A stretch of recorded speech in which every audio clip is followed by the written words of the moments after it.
On this week's episode, I'm joined by Anna Jørgensen. Anna is born right here in Portugal to an American mother and a Danish father. She's traveled all over the world before coming home to run the family vineyard as managing director of Cortes de Cima. And this is her story. Welcome back, or welcome to another episode of Portugal, The Simple Life. I'm delighted to be joined here by Anna Jørgensen. Anna, thank you for joining us, and how are you? Thank you. Yeah, lovely to be here. Very, very well. Thank you. How are you? I'm great. Wonderful. Thank you. Spring is in the air. We were just talking earlier about the blossoms are blossoming and the nature is coming back alive, and it's a great time to be outside. Mm-hmm. Yeah, definitely. It's such an exciting time of the year in the vineyards. It's where, it's the start of a new season. And it's the countdown to harvest, which is also the other very exciting time of year here. So we have a lot of expectations and a lot of work. Excellent. The background might give our listeners or our watchers a clue as to what this episode may be about and who you are. But why don't you just start off by telling us a little bit about you? Sure. So my name is Anna Jørgensen. I'm the second generation working at Cortes de Cima, which is a family winery located in Alentejo in the south of Portugal. So I was born in Portugal. And I grew up here in Alentejo, locally in Vidigueira, small town. But my parents are not from here. So my mom's Californian and my father's Danish, and they met in Malaysia of all places. And they ended up in Portugal in '88 when they then bought this farm and started a project, their life project, which was Cortes de Cima, turning it into a vineyard and a winery. And so I grew up here with that, together with my brother. And it's been my life since I was little. And so I grew up, I lived 14 years here in Alentejo, and then I took off and went to high school in Denmark, and then went to university in Australia, where I studied viticulture and enology. And then in the meanwhile, I did harvests around the world, worked at different wineries in Australia, New Zealand, California, France as well, before coming back to Portugal to join and take over the management of the winery a couple of years ago. So that's in a nutshell. Okay, we're gonna dive into a couple of those things. So that's good. Say the name of the wine farm really slowly for our international listeners, so that because you say Alentejo and Cortes de Cima like a real Portuguese, but that's because you kind of are, So Yeah. I mean. Sure. So you have the same problem that I have. We don't look Portuguese, but we are. So it's fun. But say the name of the wine farm a bit slower so people can know what that is. So it's Cortes de Cima. Okay. But we often say, when we speak quite quick, so we say Cortes de Cima. So you kind of don't actually pronounce the D, even though it's there. Okay, so it's Cortesdecima. That's it, yeah. And it's a delicious. Well, you have a number of delicious wines, which we can talk about at some stage. Tell us about your terra. So I know you were born there. You've traveled since, sort of going back to Denmark and going around the world, but our listeners love to hear about our guests' terra, their land. So what would you consider your terra, and tell us a bit more about that place? Yeah, I would say that my terra is Vidigueira.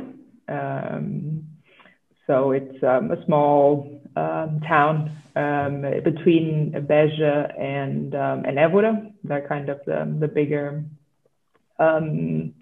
cities around here. And yeah, it's a place. There's about, I think, 3,000 people living there, and pretty rural, as the interior of Alentejo is, which is where we are. We're kind of closer to the Spanish border. It's about a 40-minute drive from here. The coast is about 2 hours, so kind of have that for perspective. But it's quite, in a way, it's quite nicely located in the way you're about 2 hours from everywhere. You're 2 hours from Lisbon, 2 hours from the coast, 2 hours from the Algarve. It's not too bad. You can do a day trip. It's not too bad. And yeah, it's actually it's famous in a way. I don't know if you could say that, because Vasco da Gama, who was the Portuguese explorer, who found the first maritime way to India during the discoveries. When he came back to Portugal, the king gave him Vidigueira, so he became the Count of Vidigueira as a reward. And so he had a castle there, and it's where he spent his time after coming back from his sea fair. Wow. So after spending so much time in the ocean, he went like way inland, as far away from the ocean as what he could get without going into Spain. Yeah. Wow, I didn't know that. That's amazing. Is the castle still there? It is, yeah. Okay, cool. I need to look. I've got a thing for castles, so I have to, before I die, visit every castle in Portugal. So I'll have to. Okay, well, I'm have to make list. a plan. Yeah, there's so many. There's so many, exactly. I mean, the Alentejo is a special place. It's an area of Portugal that's come up many times on the podcast. Everybody seems to be connected to the Alentejo somehow. What do you love about the Alentejo? Yeah, it's a good question. It's hard to pinpoint, really. I mean, the Alentejo, for those who know it and for those who don't, is vast. It's the biggest region in Portugal. So it goes all the way from north of Lisbon to the Algarve, and borders both Spain, and has quite a beautiful large coast. A lot of people don't realize that. Where we also have vineyards, by the way. And I guess what I love about Alentejo the most is that it's almost like you're going back in time a bit to a time where there was less rush, there's less stress, more where things take time, and that's okay. And the beauty as well of the countryside is second to none in a lot of places. Yeah, you always hear about the sunsets on the ocean on the western coast, but Alentejo sunsets for me are magnificent. They remind me a little bit of Africa because just the sun setting behind the plains. It's stunning. Do you know about the joke that they have in Portugal about how even the water moves slower in the Alentejo? Yeah. No, it's always the joke is always with the Alentejan for sure, and it's always about something about being slow. Yeah, amazing. I love the Alentejo. I can't go there in the summer because it's too hot for me, but I think it's such a beautiful area, and we're planning a trip. We're planning a trip to somewhere in the Alentejo soon, as we can get away. But the coast is okay in summer. Yeah. That's true. You mentioned that you're 2 hours away from everything. Where would you go? What would be your first choice to go somewhere that's 2 hours away? One of those places you mentioned, and why would you go there for a quick visit? I live here at Cortes de Cima on the farm. But I do have an apartment in Lisbon. Okay. So while most people or a lot of people live in the city and they might have or they like to get away in the country during the weekends to get away, I'm the opposite. I live in the country, and then I like to get away to the city on weekends to get some fresh air or a change of scenery. So that's probably my most common escape. Your city break destination. Yeah. It's a good city. I like Lisbon a lot. It's a great city. Yeah, me too. Anna, you mentioned that your mom is Californian and your dad's Danish. They met in Malaysia. They ended up in Portugal and had their children in Portugal. It's an amazing mixture and combination of things. But maybe tell us a little bit more about that story and leading into sort of how the wine farm started. And I know there's a story about the grape varieties as well, that they weren't allowed to plant a certain grape, and they just went ahead and did it anyway. Give us a little bit of the history of the farm. Sure. Yeah. So I'll just start from the beginning.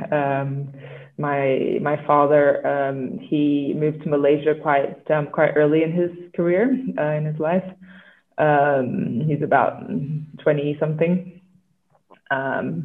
And he's an engineer, a mechanical engineer. So he was working at an oil plant and plantation in the middle of the jungle. And my mother, from California, the Bay Area, her father or stepfather at the time was a commodity broker, and so he was also a broker in oil, palm oil in this case. And so she joined him on one of his trips at one point, where they had a dinner with some of the engineers from the plant, and they met, and she decided to move her life to Malaysia at the time, and she was studying at Berkeley and in California, and she decided to just kind of drop everything and go on, join this left Danish Berkeley guy. Yeah. Oh my goodness, you don't leave Berkeley. I mean, that's no, quite a prestigious. That's what her parents said. Okay. All right. But wow. she went Rebels. for it. Yeah, and they lived in Malaysia together for 6 years. Until they decided that wasn't where they wanted to, I guess, establish a family and so on. So then they decided to leave. My dad retired early, and they went back to Europe, but they weren't quite sure where they should go, what they should do. So they bought a sailboat, as you do, and they started sailing around Europe. So they sailed around Europe for 2 years. It's like a two-person schooner called La Gazelle. And they went from the fjords in Norway down to the Bay of Biscay, and as they were making their way, their objective was actually to get into the Mediterranean by the end. But once they reached Portugal, they somehow never went further, and so I think they docked in Sesimbra at the time. And at the time, this was 88, and there was actually a lot of, in Alentejo, it was after the revolution, 75 revolution. And at the time, there was actually quite a lot of Dutch and Danish farmers in Alentejo that were farming cows, cereal, that kind of thing. And so they found some connections, some of the Danish people, and actually the people that they bought Cortes de Cima from were Danish by chance. So they found this kind of community, and so that's how they ended up in the middle of Alentejo from a sailboat. And they found this place, which is the place behind me. And at the time it's quite a big farm. It's 375 hectares. So it's the size of Central Park for perspective. But at the time, it was just a very simple farm. There was cereal mostly, some olives, and two kind of very basic traditional buildings. There was no electricity. There was no running water. The toilet was outside, and they decided that they should live there full time, pretty much. which isn't like that normal. And even today, if you look at most wineries in the Alentejo, the owners don't normally live there. They live in Lisbon or live somewhere else. But my parents decided that that was really gonna be their life project, and they're gonna live there. And so they started doing stuff. They started building. They started starting to do different kinds of agriculture, and building up the farm and so on. And so they started with cereals, and then they moved into dried tomatoes and melons for a while. So they were producing melons before the big supermarkets came up. And so we would have like this down our driveway, there would be this lineup of trucks every morning to come and get their melons, because this was before the supermarkets started. And my mom was dubbed the melon queen, because she would go to the melon fairs, or to the fairs with babies in arm and whatnot, my brother and I. And then the supermarkets came, and that wasn't interesting anymore to buy these Gallia melons, because they would last so long on the shelves and so on. So then they moved on to the dried tomatoes. So we were farming tomatoes, and they would make these little gourmet 200-gram packets and sell it to the Nordic markets, and that went quite well. But then this thing about wine kind of came into the picture, as they decided to plant their first vineyards in 91. And their first harvest in 96, and from there on, the wines it grew organically little by little, and we also, of course, we also have olive oil. We have 40 hectares of olives, but until we are today, and now in 2021 we're going to complete our 25th harvest. 25th? So yeah. Wow, congratulations. Wonderful. Thank you. Amazing. Yeah, I mean, the way that I found you, that sounds weird, but the way that I was actually in the Alentejo last year.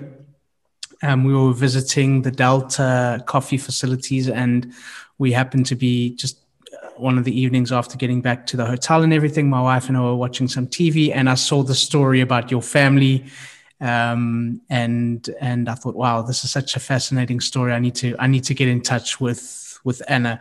What do you remember about those times and growing up on the farm and how your childhood was? Well, I was born in 93, so I'm 27. And so I kind of, I don't remember so much from the pre-wine days, but my memories are more from like all the activity and the excitement around the harvest and that side. And we would always, in the beginning, we would always get a winemaker in from, often from Australia or from New Zealand. Okay. Or sometimes South Africa, and it would always be very exciting to have these different people here. And I remember, there's always something going on, and those are kind of probably my most my fondest memories are around that, the harvest time. Amazing, and I mean, just tell us a little bit about your story and why you decided to. I mean, literally a seed was planted, I suppose, when you were very, very young. But why did you decide to get into this business and sort of follow the family tradition? Yeah. Well, yeah. As you say, I definitely grew up with it, and I think that certainly influenced me. Although, if you ask the should I say, 16-year-old me, whether this was what I wanted to do, I would have told you no straight away. So it just happened that after, well, as I said, I grew up here. I lived here 14 years. I went to, both me and my brother, we went to local schools. until ninth grade. So first in Vidigueira and then in Bringel, and we were like the only blonde kids around. And then we went to high school in Denmark.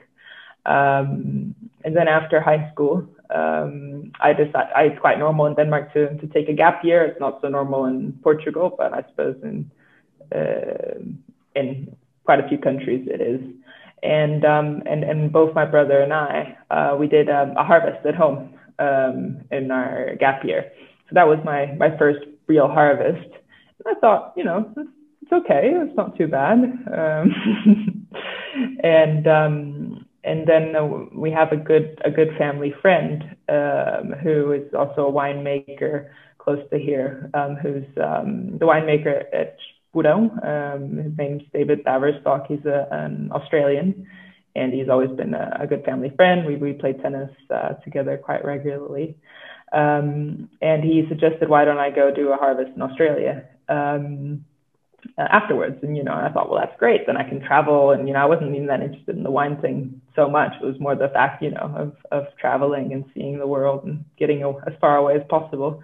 And I did that, and that was in the Barossa Valley at a winery called St. Hallets.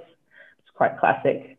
And I had just such a great time. And that's when, it was kind of like those accumulative experiences that I just, realized that there's just something so special about the wine world. There's such, often such passion by the people who work in the industry.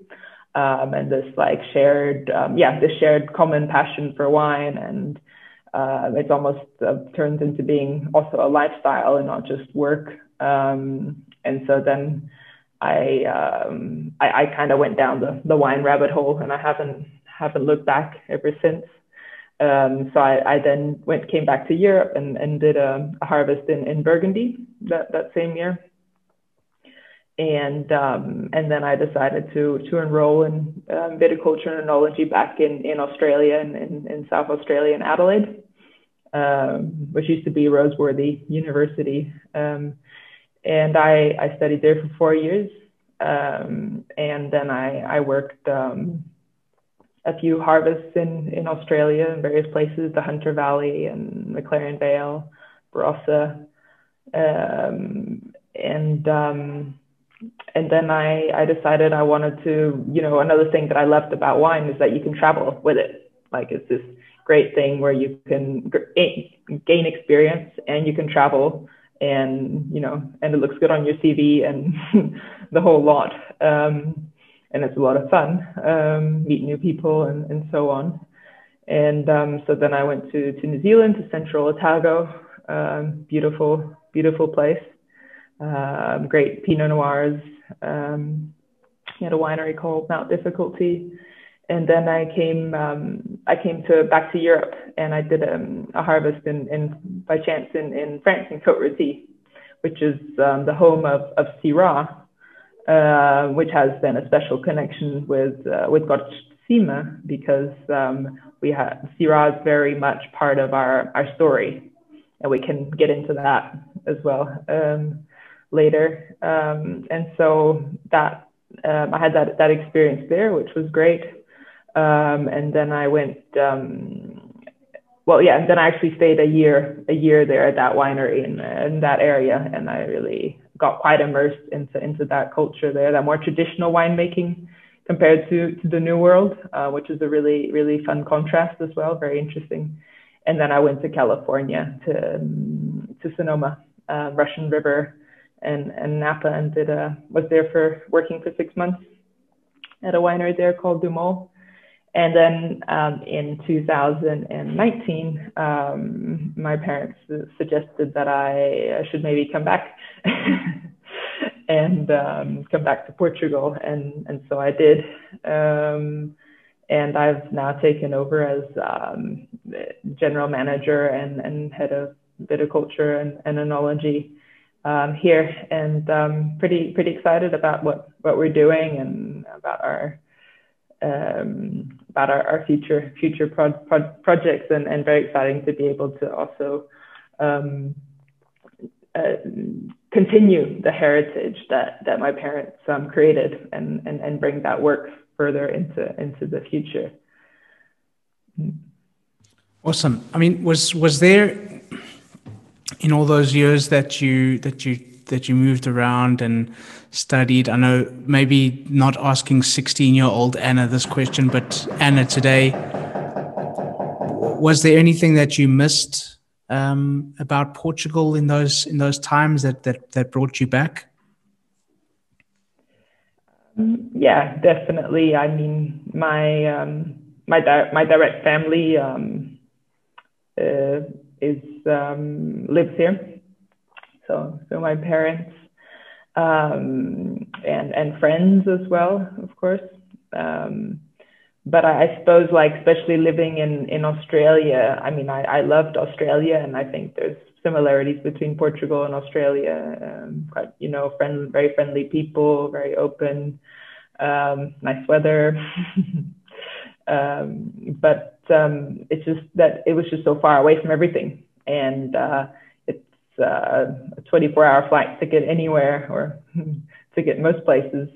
And it's a little bit of, in a way, a sameness versus, and I missed that part from that you get in Portugal. You're kind of, in a way, you're in the center of the world, because very easily you can fly, well, not right now during COVID, but soon again, surely you can. It's so easy to get anywhere, whether you go to the US or if you go to Europe or even Africa. It's very central, and then you get this diversity of cultures. Even within Portugal, there's a lot of diversity as you move up and down the country. So I think that deeper culture is kind of was missing for me. Yeah, I mean, well, speaking of diversity, I had a guy on the podcast who he does a program called The Wine Show. I don't know if you've seen it. They've screened it in Portugal recently, and he spoke about how phenomenal is the variety of grapes in such a small country, and I mean, maybe as being involved so deeply in the wine industry, why is Portugal such a great wine region? What makes it so special when you compare it to these other countries that are much bigger? What makes Portugal so interesting? Mm-hmm. Yeah, I think that's a great question. For me, Portugal is very interesting from a wine producing point of view for various reasons. History, we can start with history. There's a long history and culture in producing wine in Portugal. So there's this richness of tradition, that it's something that has been passed down from generation to generation. And like in our local villages, people still make their own little pot, like the pots behind me, of wine at home. There's that. Wine is interwoven in culture to a large extent, and I think that's quite special. Then there's, as you mentioned, the diversity of varieties. We have about, I think it's 250 indigenous varieties, which is the second most varieties in the country after Italy. Okay, hold on. So Portugal's got the second most grape varieties in the world. If I'm not mistaken. Okay, yeah. But it's up there. I mean, that's incredible. I didn't know it was that. I mean, I knew that we had a lot of. Yeah, I didn't know we had I knew we had a lot of varieties. I didn't know it was one of them for such a small place. It's amazing, really, the richness of that genetic diversity. And on top of that, we have such diverse terroir as well within the country. So this tiny country has so many different climates and soil types, that you have such distinctive regions like the Vinhos Verdes, Alentejo, Douro, Odão, Bairrada, Lisboa. You can anything like under the moon pretty much.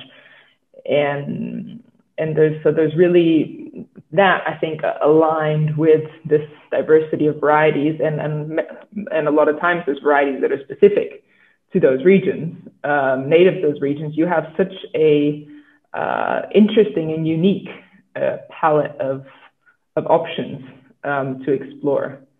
And I think that the third thing then that's interesting is exactly that it's kind of still out there to be explored. Like not everything hasn't been done yet in that sense. And so for someone like me, that's very exciting, because there's a lot of, I feel like there is still a lot of untapped potential, and the world in a way has yet to know about Portugal too. So there's a lot there I think we can work with. I mean, do you kind of like the fact that we're still a little bit of a secret and a little bit undiscovered? I kind of like that a little bit as well. Mm-hmm. Yeah, for sure. It's still something that not everyone has heard of, and I suppose it's good and bad. From as a wine producer, it can be difficult sometimes to export your wines to certain countries, because there's still a lot of work to be done in terms of explaining and educating about Portuguese wine. People, it's not like French wine or Italian wine, which is, I guess, more natural to some people, even Spanish wine. But at the same time, you have that unique character. You have the character, the element of intrigue, which in the long run is probably more interesting. Okay, so my wife's favorite grape variety is Cedar. Anytime that we go anywhere and we see, okay, it's got Cedar on the bottle, she's like, let's buy it. But you guys have got a really interesting story about the Cedar grape variety, and maybe you can just share a little bit about that. It ties in nicely with all the different grape varieties as well. But go ahead. I know it's not the only wine that you have, but tell us a little bit about that. It's an iconic one. And just give me a second, because I need to get a prop for this. So the Cedar story starts in 1991, when my parents were planting their first vineyards, and they were looking at what varieties to plant. And so they planted what people normally were planting in the region, which is Aragonés, which is Tempranillo in Spain, Trincadeira, which is more of a local variety here, Periquita, which is Castelão, and something that was not so normal at the time, which was Syrah. And Syrah is from the Rhone Valley in France. And my parents, when they chose this variety, they were looking at, they're not from here. And when they came, they weren't, when you're not from a place, and you're not necessarily from a wine background, which they weren't, obviously you don't have the experience, but at the same time, you don't have all these preconceptions. So you're much more open to doing things and trying different things, perhaps. And so they decided, well, Syrah works really well in Australia. Syrah works really well in parts of the US as well. Our climate is similar to a lot of those places, and the Southern Rhone as well. So why not? Let's try it out. And it's interesting because for those who know Vidigueira and this wine region, it's known traditionally for white wine and white grape varieties, and in particular one variety that's called Antão Vaz. And so this. So when people heard that these foreigners were planting red varieties in a white variety area, it was already, pretty bizarre, and not everyone was so impressed. And then on top of that, they decided to plant a variety that wasn't legal. And by saying that, which is Syrah. So by saying that it's not legal, it's that it's not accepted in the AOC, the DOC, which is the body that controls and regulates the wine production in the area. Every region has their own, and they also stipulate what varieties you can and cannot have to make an Alentejano or Alentejano wine. Okay. So they planted Cedar, and in 98. They had their first wine, because when you plant a vineyard, normally it takes about 5 years or so until you're producing and your grapes are mature enough to make your first wine. So they had this wine in 98, and they didn't really know what to do with it. But it was also a time when some pretty renowned wine critics were getting interested in Portugal for kind of the first time, amongst them Jancis Robinson from the UK and Oz Clarke at the time. They're quite renowned UK wine journalists. And they tried the wine, and they really pushed kind of my parents to bottle it, even though it was complicated to do so, because they thought, no, you got something really special here. So you need to show it to the world, essentially. And so I think it must have been, one night with a lot of bottles and a lot of good ideas thrown around the table, that they came up with the name Incognito. And this is because they couldn't call the wine Cedar, because Cedar wasn't allowed. Wasn't allowed. So just change the name. Yeah. So therefore comes Incognito. Let's see if it works, kind of. So this is the wine. See. That's good. Great. Okay. And then, so people actually knew what they were drinking. They snuck in this acronym on the back, which you can read backwards here, which says Cedar. Select fruit from young wines, well ripened and hand harvested. Yeah. Yeah. And then it has a Bob Dylan quote on the back that reads, "To live outside the law, you must be honest." And so they sent this in for approval, and I think they shrunk these letters here at the time, and then they made them a little bit bigger afterwards. And their Incognito was born in 1998. And it was approved? It was approved because they didn't know it was Cedar.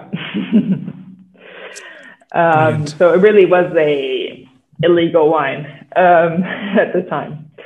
But luckily it got, a lot of good acclaim, both internationally and nationally.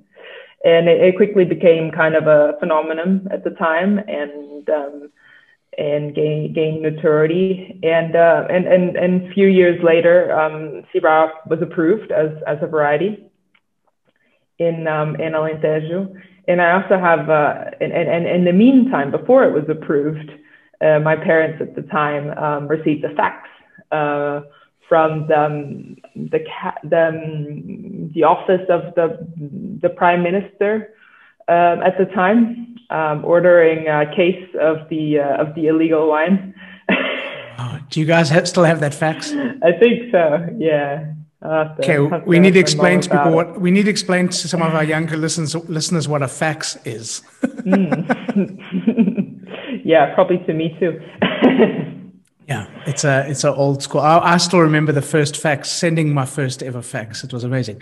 That's such an incredible story. So we got these rebels who ditched Berkeley, ran around the world on a boat, came to Portugal, planted illegal grapes, managed to somehow get it approved for wine. Incredible, amazing story. And yeah, just to finish that one off, Cedar is now one of the 5th most planted varieties in Alentejo, and part of most blends. 5th most blended. 5th most variety planted in planted. Alentejo. Okay. So it's really, in a way, it's kind of really changed as well the wine scene. Wow. And was quite an important moment in a way. Amazing. I mean, yeah, I remember that watching that news story, going back to that news story about you and your family, and seeing a picture of your dad wheeling you on a wheelbarrow through the vineyards at the beginning, and thinking, I mean, for you, thinking about sort of the journey you've been on, the life that you have here, how grateful and how do you feel about your parents moving to Portugal and starting a life here for you and your brother? Yeah, it's I mean, you know, it's hard to really I mean, I don't really have a point of comparison, but I feel, you know, quite Portuguese and quite connected to Portugal, and I'm really happy to be back here again. And this is where I ended up back again. I cherish a lot of those memories that I have as well, and I hope to make many more. What are you excited about coming up for the wine farm, for you, for the future? Yeah, so we're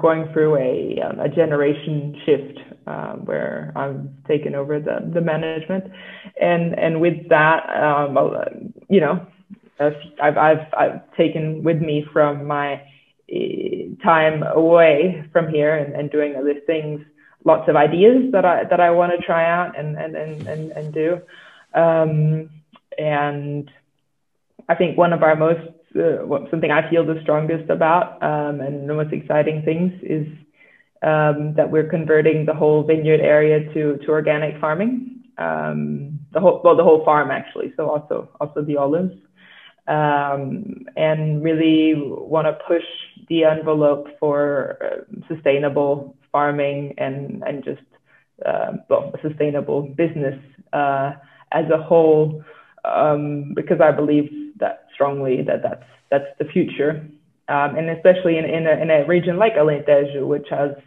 a lot of natural beauty, and is one of those places where, you know, it makes sense to have organic farming as well from a point of view of it not being so humid, so it's not that big of a problem with the vineyard management and so on.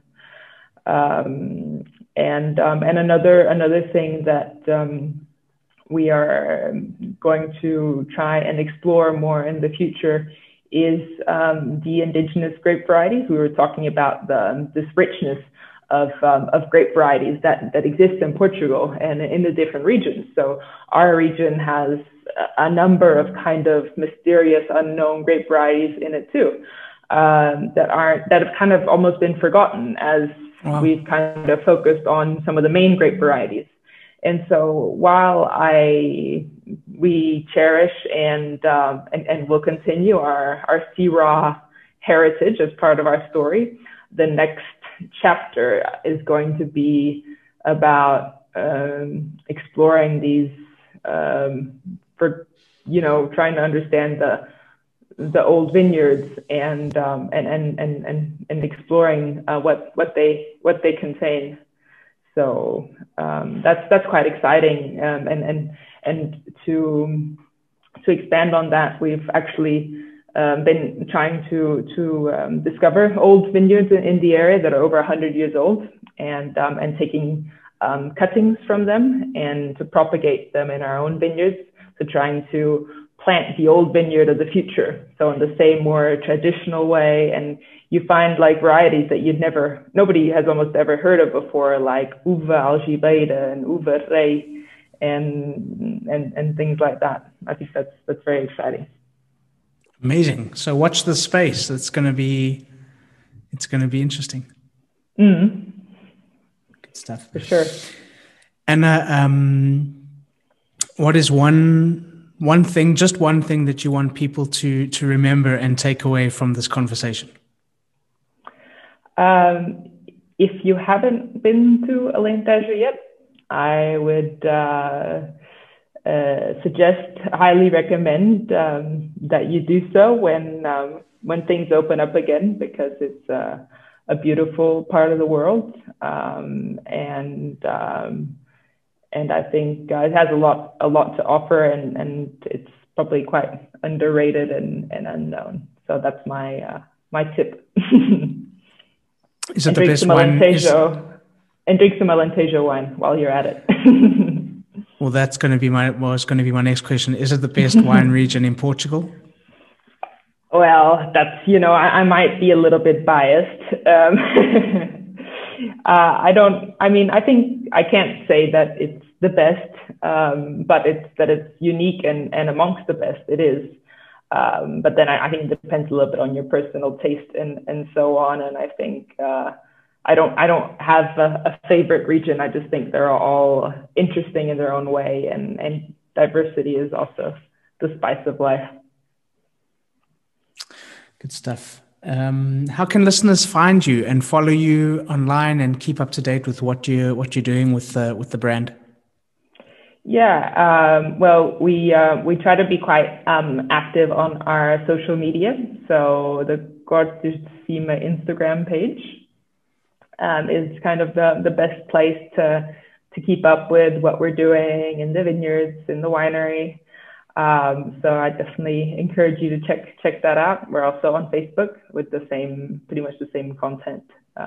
So that's the place to go. Okay, we'll put links in the show notes so that people can be kept up to date and order some wine as well. Why not? Yeah. Okay, good stuff. For sure. Anna, a question that we ask all of our guests: Portugal, the simple life. Why? Well, I'll try and interpret that. I think a little bit like I was talking about Alentejo is that things are a little bit like they were, you're going back in time a little bit, and maybe Portugal is like that in a way as a whole. Life is just maybe a little bit more relaxed, a little bit more laid back, and that's and you can enjoy the simple things in life. Awesome. Thank you so much. I've loved this conversation. Good luck with everything going forward. It sounds like you guys are going to do some amazing things there. And for now, I'm going to let you call it. Thank you very much, Dylan. It's been a pleasure joining you on your show. That's a wrap. So thank you once again to Anna, and thank you to all of you for listening. Please subscribe, share with your friends, give us a thumbs up, and please leave a comment or a review. We'd love to hear from you. And as we say in Portugal, a nossa. Welcome to the simple life.